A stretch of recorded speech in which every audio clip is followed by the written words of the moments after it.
The procedures might be a little bit abstract at this point, so let's see a concrete example. This example pertains to drawing random samples from the exponential distribution. Let's consider the exponential random variable x, which follows exponential distribution with parameter lambda. In this case, we know that the PDF of x is given by lambda times e to the negative lambda x, and the support for x is from 0 to infinity. So how can we draw random samples x1 all the way up to x1000 from this exponential distribution with parameter lambda? Let's try to follow the 3 steps that we defined earlier. The first step is finding the inverse function. So we want to find the h function, which is the inverse function of the CDF. The second step is to draw 1000 uniform samples. And the third step is transformation, where we want to transform each of the u's and set xi equal to h of ui for each I between 1 and 1000. If you go to Moodle, you will be able to download the example code for the current week. This is called Examples Week1.rmd. And inside this, section 1.2.2 contains the R code for implementing this sampler for the exponential distribution.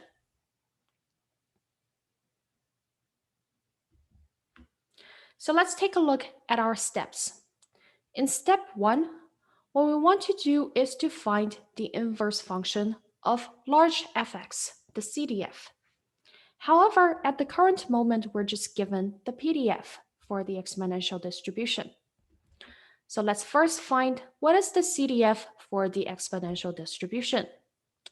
We know that by definition, the CDF f large f of small x is equal to the probability that the random variable x is less than or equal to the constant small x.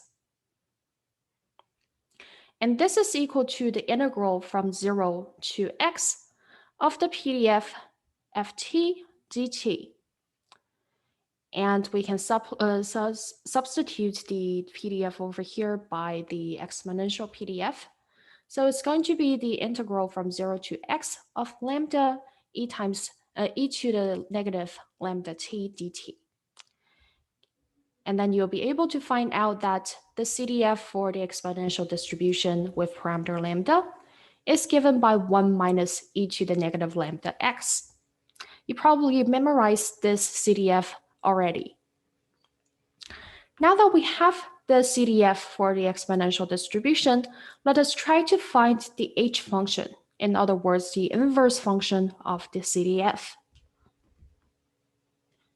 So if large f of x is equal to 1 minus e to the negative lambda x, which is equal to u is a constant, u is a number between 0 and 1, then we know that after some mathematical derivations, we can find out that x is equal to negative 1 over lambda times the natural log of 1 minus u.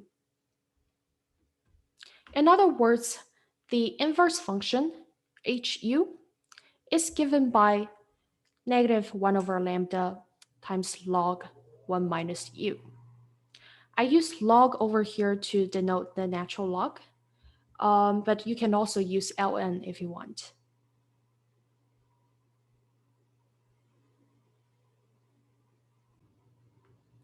Now, we have found in step 1 the inverse function.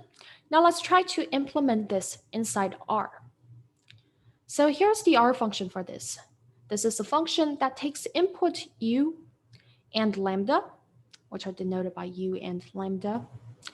And this function outputs x, which is equal to hu, and is equal to the inverse function applied to u, where u takes values between 0 and 1.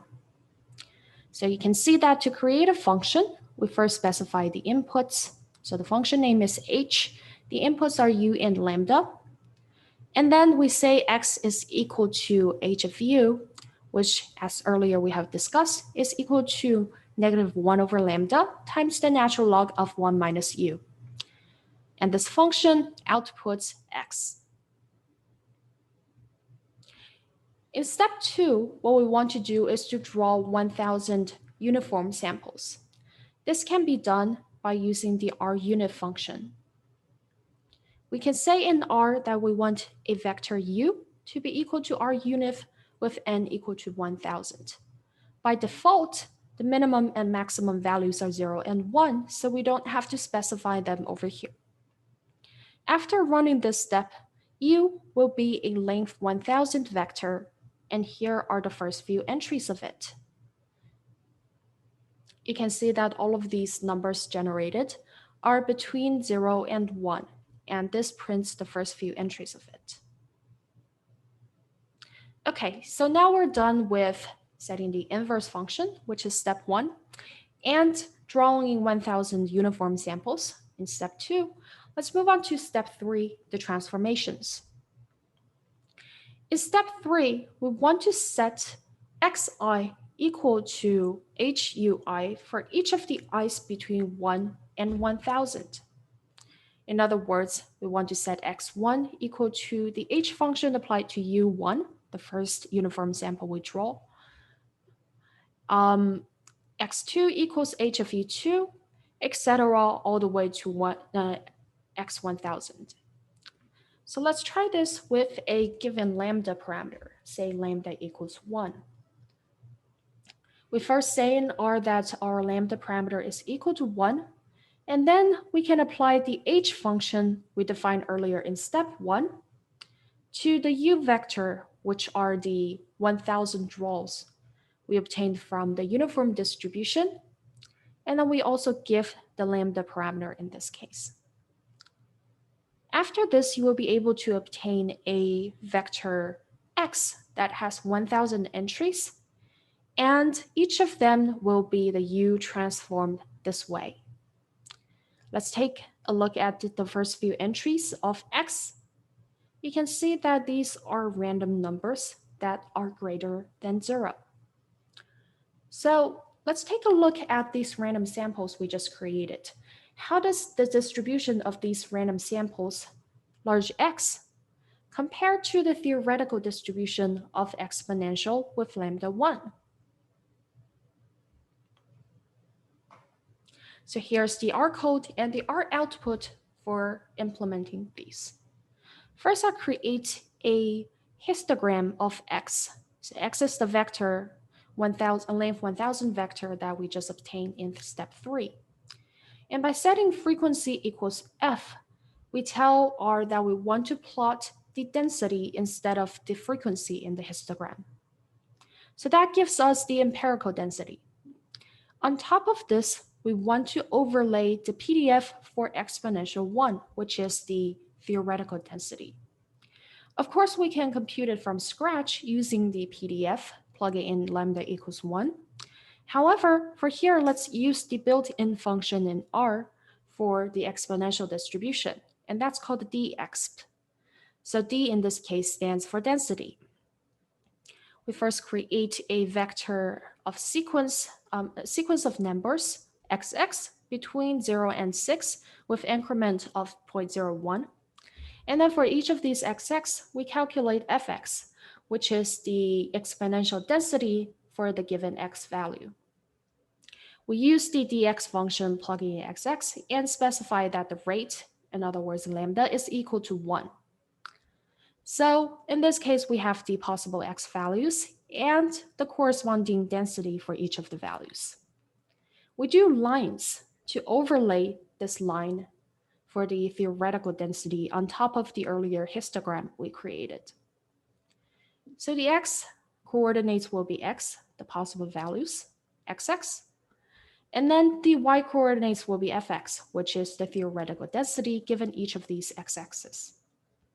We say type equals L to tell R that we want to plot a line, and then we set the color to red.